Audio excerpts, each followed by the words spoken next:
नमस्कार आप सभी को। आजकल सुबह की शुरुआत होती है प्रभात फेरी देखने और कार्तिक मास की कथा सुनने से।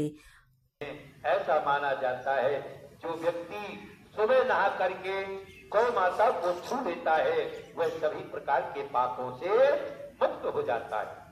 सुबह सुबह नाश्ते में क्या बनेगा ये मुझे रात को ही सोच के रखना पड़ता है।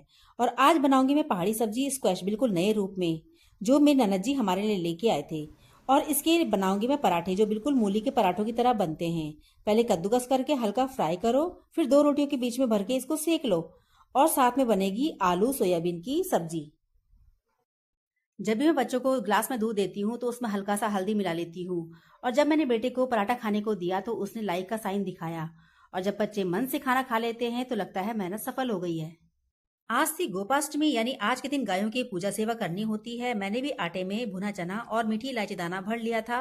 और कुछ सुबह की सब्जी के छिलके भी थे, उनको भी इकट्ठा करके एक पन्नी में रख दिया था। और रास्ते में मुझे एक प्यारा सा डॉगी दिखाई दिया, उसको देखकर मुझे अपने शेरू की याद आ गई। गौशाला में पहुंचकर मैंने वहां अपनी लाई हुई सब्जी प्रसाद रखा और गौ माता से आशीर्वाद लिया और मंडी से सब्जी लेके मैं घर वापस आ गई।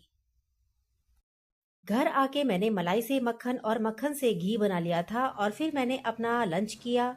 और लंच के बाद थोड़ा चली गई थी मैं छत पे घूमने। और यहाँ आके गुलाबों के खिले फूलों को देखकर मन खुश हो गया था।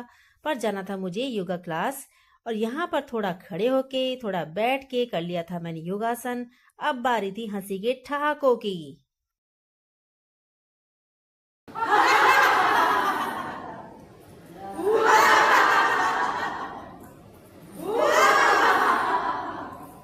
अब बारी थी सेलिब्रेशन की।